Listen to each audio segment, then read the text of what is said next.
In today's world, whether you're, in a tough negotiation or just dealing with everyday life, control really starts in your head. Understanding fear, understanding other people. Yeah. It's not just survival. It's about, dominating your space. You need that bulletproof mindset. Absolutely. And to really get you equipped, we've focused on the work of Evy Poumpouras, the former Secret Service agent. We've really dug into her book, Becoming Bulletproof, and pulled in insights from Gray Matter Ops 2, focusing on that practical, tactical readiness. Right. So our mission here is pretty straightforward. Give you actionable, no fluff strategies, harden your mind, manage stress, get a read on people, think like a tactical coach, clear, confident, ready. Like Gray Matter Ops puts it, awareness is armor. Okay, let's get into it. Okay, so the bedrock, as Poumpouras lays it out, is really getting a handle on your own fear. It's a tool, right, for survival. But if you don't manage it, it can work against you. And she splits fear into two main types, First, you've got innate fears, the stuff we're born with, like a sudden loud bang or that feeling of falling. Some notes even suggested maybe predators or pain, those kinds of primal things. The key is knowing if it's that deep instinct or something learned. Then there are the acquired fears. These get shaped by, everything experiences, trauma, media, you name it. And they can often get blown way out of proportion. Right.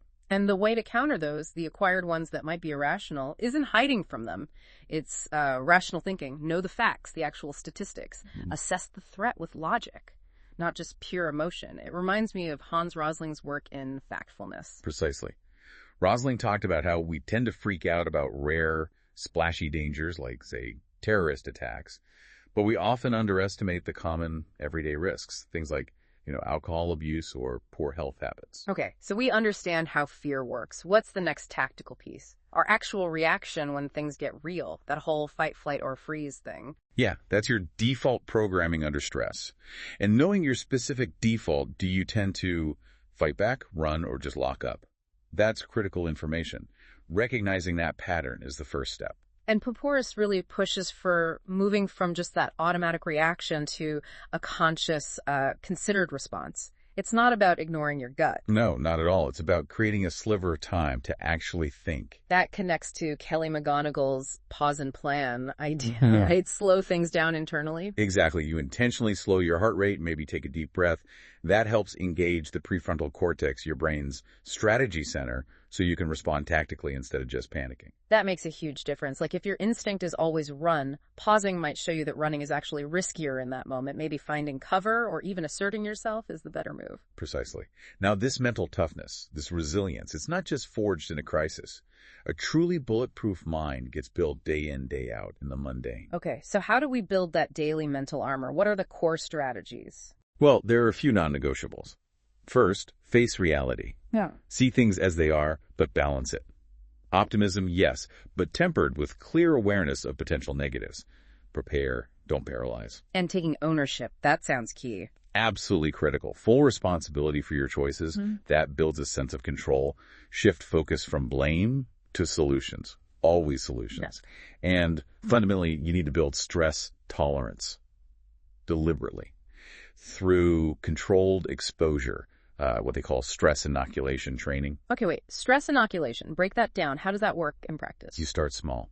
Find a discomfort you can manage. Experience it. Then consciously work through it. Use your breathing. Observe your reaction. Repeat it. Your nervous system literally adapts over time. You get tougher. Poumpouras has that 4-step hormesis process for this, doesn't she? She does. Step 1. ID manageable stressors. 2.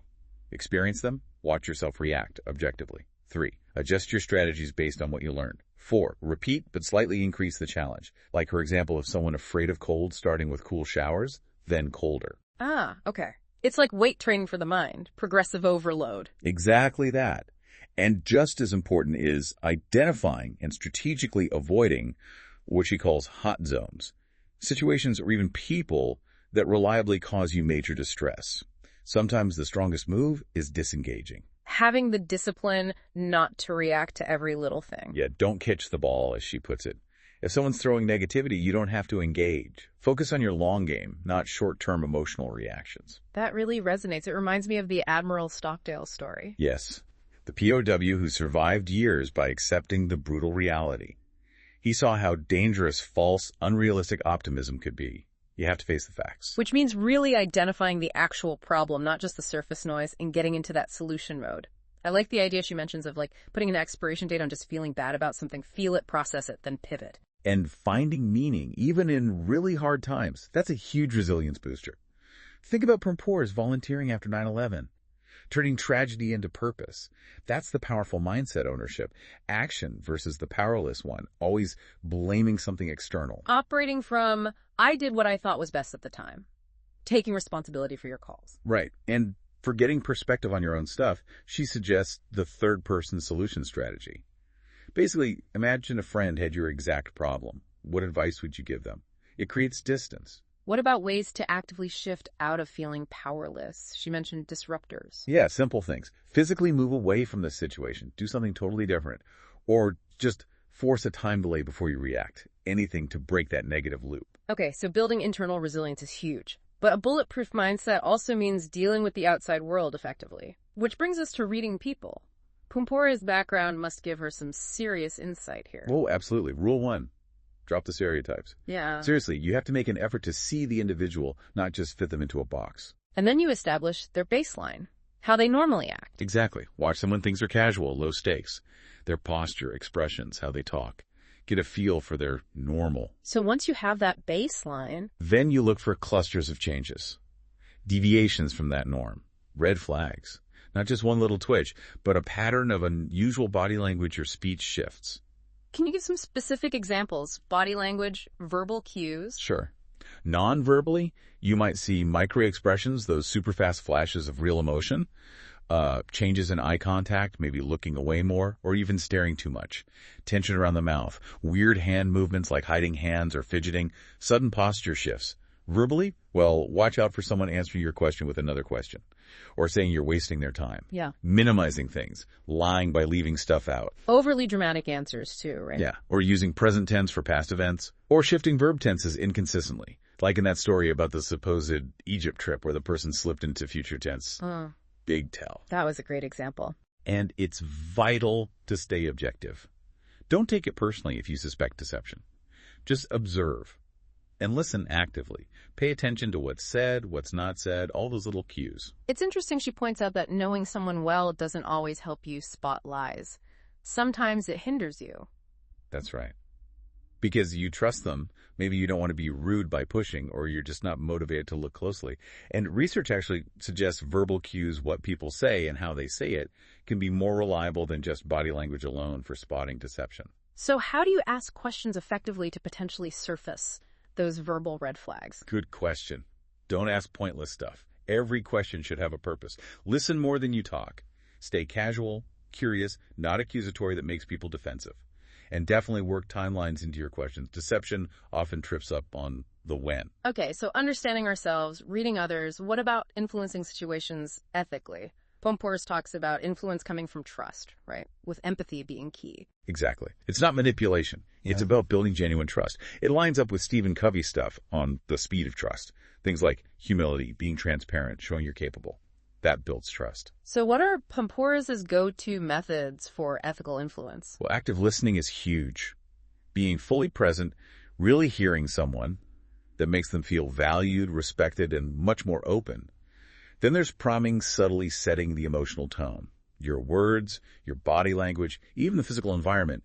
Think about how a therapist's office feels intentionally calm. And using space, adjusting physical distance. Yeah, spatial dynamics. Using proximity carefully, respectfully, of course, to build connection or create a bit of distance if needed. Subtlety is key. She also talks about verbal economics, making your words count.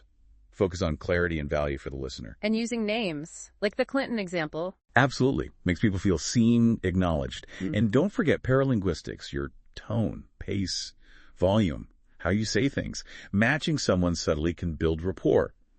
Beyond that, things like showing you're prepared demonstrates authority, finding common ground, being accountable, adaptable, giving people choices.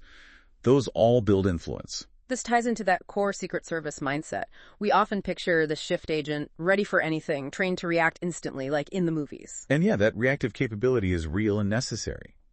But the vast majority of protection work, the real effectiveness, comes from the proactive stuff. The planning, the advanced work, what happens before anything goes down. So how do we apply that proactive security mindset to just everyday life? It starts with just being more aware. Situational awareness. When you walk into a place, any place, take a second, scan it. Where are the exits? What seems out of place? Understand cover versus concealment. Mentally note potential dangers and escape routes. Even think about where you sit in a restaurant. And trusting your gut, that feeling that something's off. Definitely. Intuition is often your subconscious picking up on things your conscious mind hasn't processed yet. It's a warning system. The main idea is be your own shift agent. Take responsibility for your own safety. Don't just assume someone else will handle it. Being bulletproof also means facing confrontation, developing that inner strength. Poumpouras even says, become a counter-predator. Right. Her story about the G20 summit really hits this home. It wasn't about physical size. It was her mental conviction, her absolute resolve that carried the situation. It's about believing in yourself, in why you're doing what you're doing, and then communicating that clearly, confidently. And understanding victimology, knowing what makes someone look like an easier target, helps you avoid becoming one. She also keeps self-defense practical. Simple, effective strikes to vulnerable areas, groin, shin, throat, things that create an opening to escape. And fundamentally, just the power of saying no. Setting and enforcing boundaries. That's huge for protecting your mental space. And all of this rests on resilience, doesn't it? That ongoing process of growth. Resilience is the core. It's your ability to bounce back quickly and effectively from tough stuff. It's not about never falling down. It's about how you get up. You have to embrace failure even. See it as data, as learning. Fail well, she says. Failure's temporary. Avoiding it creates chronic stress. Being adaptable, too, like Bruce Lee's be water. Exactly. Yes. Flow with changes and accept reality. Doesn't mean you like it, but you acknowledge the facts. You build your plan on truth, not wishful thinking. Forgiveness comes in, too. Yeah, forgiving yourself, forgiving others. It's about letting go of baggage so you can move forward. Resilience gets built by consistently doing hard things, pushing your edges. Setbacks become just bumps in the road. It really pushes back against waiting for motivation, doesn't it? Oh, completely. Motivation is fickle. Discipline is what gets you there. Relying only on motivation, as she points out, often just leads to mediocrity. You need discipline. Ultimately, it's about owning your life, making choices, not just drifting or accepting what you think is. And you have to be the gatekeeper for stress. Like a bouncer at a club, you decide who and what gets access to your mind, your energy. Show people your boundaries, don't just tell them. And constantly check. Who's in your inner circle? Are they lifting you up or dragging you down? People are often in your life for a reason, for a season. Be selective. Okay, so wrapping up this deep dive, we've hit the key pillars for a bulletproof mindset. Understanding fear, responding tactically, building daily resilience through things like stress inoculation, reading people effectively, and influencing ethically through trust. It all comes back to that core idea, awareness is armor.